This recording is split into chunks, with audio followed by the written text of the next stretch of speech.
In a quiet suburban neighborhood, where manicured lawns and HOA rules reign supreme, a woman known as a HOA Karen dialed 911, her voice trembling with outrage as she reported a suspicious black man entering a house on her street.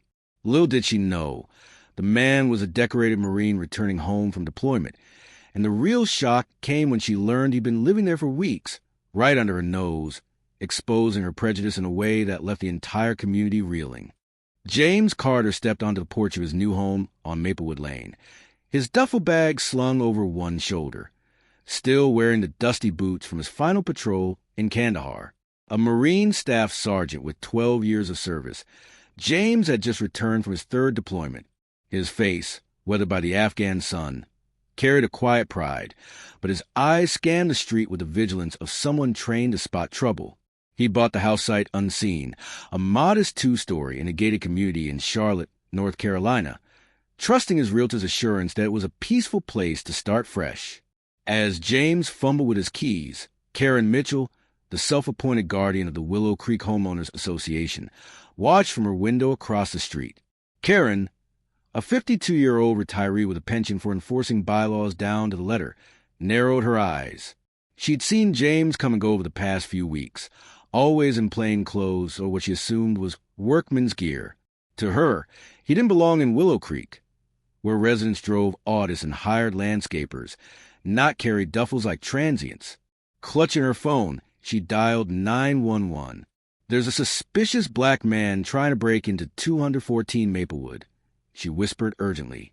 "He's been loitering around lately. I don't know him, and he doesn't look like he lives here." The dispatcher, calm but professional, asked for details. Karen, her voice rising, described James's dark skin, short-cropped hair, and the shabby green duffel bag. "He's probably casing the place. We've had issues with vagrants before," she insisted, citing a single mailbox theft from 2 years prior.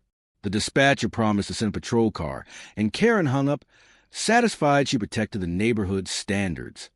James, unaware of the call, unlocked the door and stepped inside, setting his bag on the hardwood floor. He'd been living there for 3 weeks, having moved in quietly after signing the deed remotely while still overseas. His furniture was sparse, a couch, a TV, and a bed he'd ordered online, but the house was as paid for with savings from years of deployments.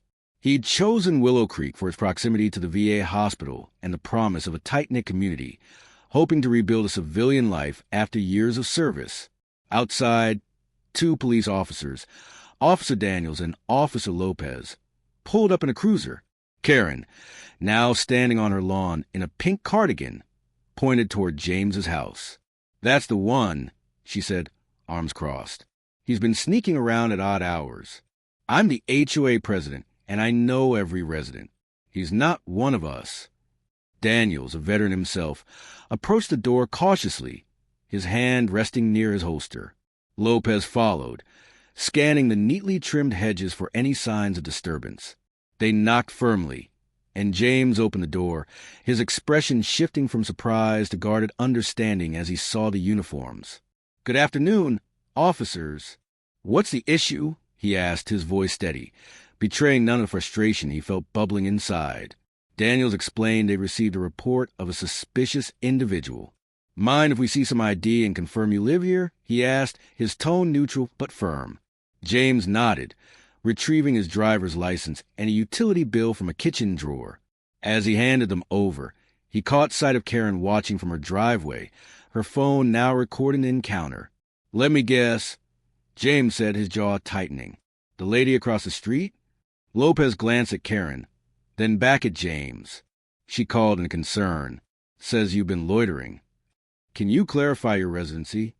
James invited him inside, showing the officers his lease agreement and a photo of his Marine ID for good measure. "I've been here 3 weeks," he said. "Moved in right after my tour ended. I'm a staff sergeant just back from Afghanistan." Danielle's demeanor softened as he reviewed the documents. "Looks legit. Sorry for the trouble. Sergeant. Welcome home." Lopez, younger and less seasoned, apologized too, adding, "We have to check every call. You know how it is?" James nodded, though the sting of being questioned in his own home lingered. "I get it. Just doing your job. As the officer stepped outside, Karen hurried over, her voice shrill. What's going on? Is he under arrest? I told you, he doesn't belong here. Daniels held up a hand. Ma'am, he's the homeowner. Everything checks out. He's been living here for weeks. Karen's mouth fell open, her face flushing red. That's impossible. I would have known. I'm the HOA president. James, standing in the doorway, overheard and stepped forward. Ma'am, I've been here since mid-July. I keep to myself. Don't cause trouble.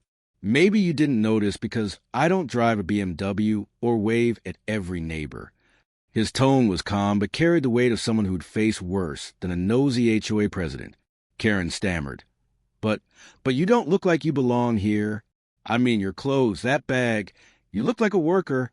The officers exchanged a glance, and Lopez said, Ma'am, you can't judge someone by their clothes. He's a resident, same as you. Karen, clutching her phone, stopped recording, her indignation deflating as neighbors began to gather, drawn by the police lights. One neighbor, Mrs. Patel, a retired teacher who lived 2 doors down, approached. Karen, you called the cops on James? He's been here for weeks. He helped me carry my groceries last Tuesday. Another neighbor, Mr. Thompson, a lawyer, chimed in. Yeah, I saw him mowing his lawn last weekend. Seemed like a nice guy. Karen's face burned as the crowd grew, her authority unraveling with each revelation. James, though humiliated, felt a familiar resolve. He'd faced suspicion before, on bases, in airports, even in his hometown of Raleigh, where his uniform didn't always shield him from prejudice. Growing up in a working-class family, he'd joined the Marines at 19 to escape a cycle of poverty and prove his worth. He'd earned a Bronze Star for valor in Iraq, pulling a wounded comrade to safety under fire, and carried shrapnel scars on his left arm as a reminder. Yet, standing on his own porch, he was still just a suspicious black man to someone like Karen. The officers left after advising Karen to verify facts before calling 911. False reports tie up resources, Daniels warned.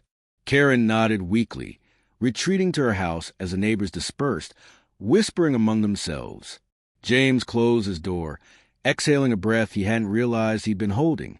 He texted his sister, LaToya, who lived an hour away. Guess who got the cops called on him for living in his own house? Her reply came instantly. You okay, bro? The next day, news of the incident spread through Willow Creek's community Facebook group. Mrs. Patel posted a detailed account, praising James's composure and calling out Karen's rush to judgment. This is not who we are, she wrote. James is a hero, not a threat. Comments piled up, some defending Karen's vigilance, but most condemning her actions. One resident, a young mother named Emily, wrote, I met James at the park. He's kind, quiet, served our country. Karen owes him an apology. Karen, humiliated but defiant, posted a response. As HOA president, it's my duty to protect our community. I made an honest mistake. Let's move on. The backlash was swift. Mr. Thompson replied, An honest mistake is forgetting someone's name, not calling the police on a neighbor because of their skin color. The post garnered 200 likes, and Karen's inbox filled with demands for her to step down as HOA president. James, meanwhile, focused on settling in. He attended physical therapy at the VA for a lingering knee injury from his last deployment, and spent evenings unpacking boxes filled with books, medals, and photos of his platoon. He avoided the HOA meetings, uninterested in neighborhood politics, but Mrs. Patel and Emily stopped by with a casserole and an invitation to a barbecue. We're not all like Karen, Emily said. James smiled. Appreciate that. I just want to live my life, you know? But the incident wasn't over. A local news outlet, tipped off by the Facebook thread, contacted James for an interview. He declined, not wanting to escalate, but Mrs. Patel spoke on his behalf.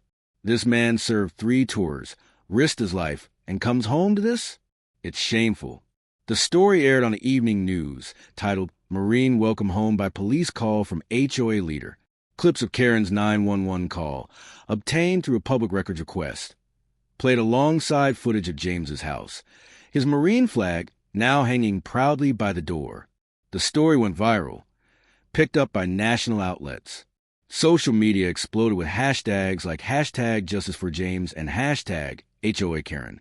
Veterans groups rallied, sharing James's service record, an unblemished career with commendations for leadership and courage. A GoFundMe started by Emily raised $10,000 for a veterans charity in James's name, though he insisted the funds go to homeless vets, not him. "I've got a roof," he told her. "Others don't.